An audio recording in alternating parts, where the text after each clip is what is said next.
Hi, everyone. Welcome back to the Ivory Tower Boiler Room. I'm really excited because I was joking with my guest that, well, I wasn't joking that he's iconic, but he found that humorous. But he is someone who has basically been in the orbit here on the podcast since we had Michaela Grifo on, who was part of the Gay Liberation Front. Um, Thomas Wall, who was part of the first queer studies conference, Vernon Rosario. I feel that there's been a lot who are part of the 1970s to 80s history, but I'm so happy to actually be joined with Eric Marcus, who is first the founder and host of Making Gay History, a podcast that I've been binging while at the beach. And he knows I've been tanning and taking in the sun rays and swimming as I'm listening to his new coming out series, which we'll definitely talk about. But he also is the writer, of course, of Making Gay History, but it first was called Making History in 1992. So I'll have to ask him, why did the name change to Making Gay History? He also wrote Why Suicide, Breaking the Surface. Um, he wrote the #1 New York Times bestselling autobiography of Olympic diving champion Greg Louganis, who actually recently was on my friend Rachel Yucatel's podcast. So Oh, that's great. that's yes, yes. Her podcast is called Misunderstood, and she interviewed him. And I know that you also wrote another, I thought, sports. Robbie, didn't you do Robbie's I autobiography? I've written several Okay. sports autobiographies, including Robbie Rogers' autobiography, Okay. also Rudy Galindo's autobiography. Okay. He also is the co-producer of Those Who Were There, a podcast drawn from the Fortunoff Video Archive for Holocaust Testimonies. He's the founder and chair emeritus of the Stonewall 50 Consortium, which was what's such an amazing organization. And he's a founding board member of what I can't wait for, the American LGBTQ Plus Museum. I can't wait for it actually to open. And I'm Yeah, sure me that's too. going to be, yes, a fabulous party. I hope I get invited to it. And first, Eric, it just means so much that you are here in the Ivory Tower Boiler Room, and just sharing space with you is incredible. Oh, I'm so delighted to be on your show. How did you come to name your? I know you're interviewing me, but forgive me. How did you come to name your podcast the Ivory Tower Boiler Room? Well, so it's this metaphor of myself with an academic persona meets the everyday life or the basement level of the artistic process. So, Uh-huh. how does the sausage get made? So Yeah, not in the Ivory Tower. It gets made in the basement.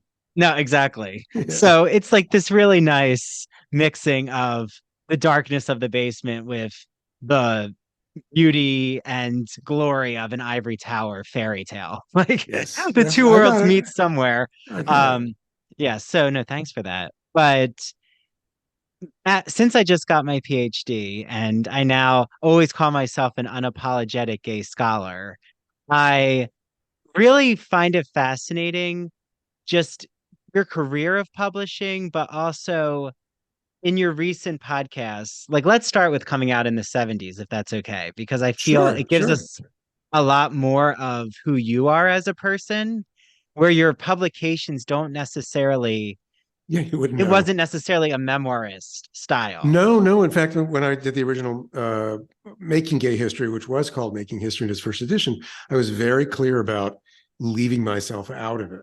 I very much wanted to be the omniscient journalist, letting other people tell their stories. But of course, behind the scenes, you have a hand in how a book is organized and how you characterize the history and how you contextualize it. So even though I'm not personally in it, I'm very, my hand is I hope invisible, but very much present.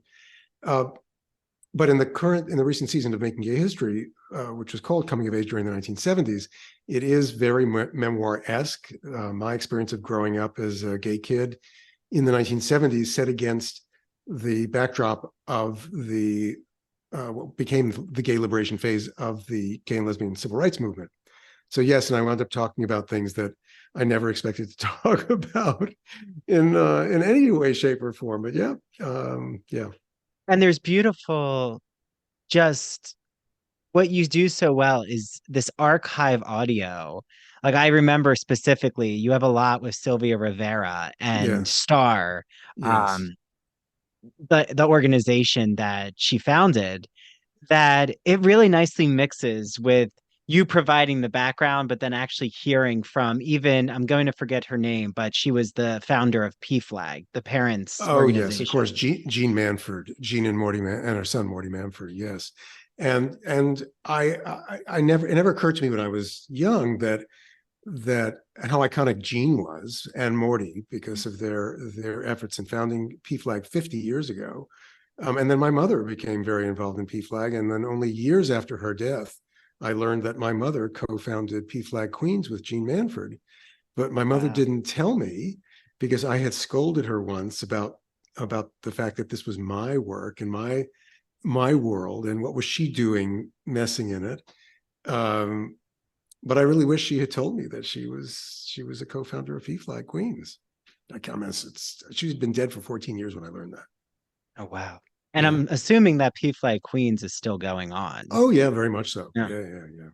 Well, was this when the LGBT network is pretty new, right? In recent history on Long Island and Queens. Yes, yes, Okay. relatively, yeah. But P-Flag Queens goes back probably 20 years, maybe more. I have so lost track of time now that I'm an old person. It all gets squished together. Well, did the genesis of making history, specifically for everyone out there, it's making history the struggle for gay and lesbian equal rights, 1945 to 1990. Was this a genesis that started when you went to Vassar for your undergrad or when you went for your master's at Columbia? Or it had Neither. nothing to do with academia? Nothing to do with academia. I was working at CBS News at the time in 1988 when a friend of mine who was an editor at Harper and Row, now Harper Collins, they merged and changed Mhm. names, called and asked if I would consider writing a proposal for an oral history of what was then called the gay and lesbian civil rights movement. And I said to him, I'm not an academic. I know nothing about this history. Why are you asking me? And he said, well, I liked how you did dialogue in your first book, The Male Couple's Guide to Living Together, which was published in 1988. And I want a book that the general audience can read, a book like Studs Terkel's working in. I was very familiar with Studs Terkel's work. He's a famous oral historian, had a radio show in Chicago. He's long dead, although he did interview me for his show in Chicago, which was talk about an icon. He was an extraordinary oral historian. And it just happened to be at a moment when I got that call when I was thinking about what to do at CBS. I was there on a 6-month contract. I was negotiating a 4-year contract. So they wanted me to stay on as a segment producer for the CBS morning show, which was then called CBS This Morning with Harry Smith and Kathleen Sullivan. Kathleen, who I adored, who brought me over from ABC, from Good Morning America after I got fired from Good Morning America. And I hated CBS. That was one problem. The other problem was that I really wanted to be on the other side of the camera. I wanted to be a correspondent. And there was nobody who was out and gay on national network news, cable, anywhere in the country. And so I asked for a meeting with a CBS executive who was a graduate from Vassar. She was 10 years older than I am. And she was the head of talent. And that's what they call the on-air people, talent. Whether they were talented or not, they were called talent. And it was a very uncomfortable conversation because she really didn't want to answer me when I asked whether they put an openly gay person on camera. And it was too late by that. I couldn't go back in the closet. I didn't want to go back in the closet. And my publisher had very helpfully sent a copy of the Male Couples Guide to every single person at CBS News in February of '88, not long after I started at CBS. I came into work one morning and the book was on every desk in the office. Oh, Um, wow. and one of my colleagues, who was just terrific, another producer, a booker, she said, can I ask you a question? I said, of course. She said, who plays the husband and who plays the wife? Hi, this is Dr. Andrew Rimby, the host and director of the Ivory Tower Boiler Room. I hope you're enjoying what you're watching on the Ivory Tower Boiler Room. So to watch the rest of the episode, head to our Patreon. It is patreon.com/Ivory Tower Boiler Room. That's Ivory Tower Boiler Room. And You can watch the rest of the episode on our $5 a month membership called ITBR Student, or join the ITBR Professor membership. It's only $10 a month. You get access to all of our videos.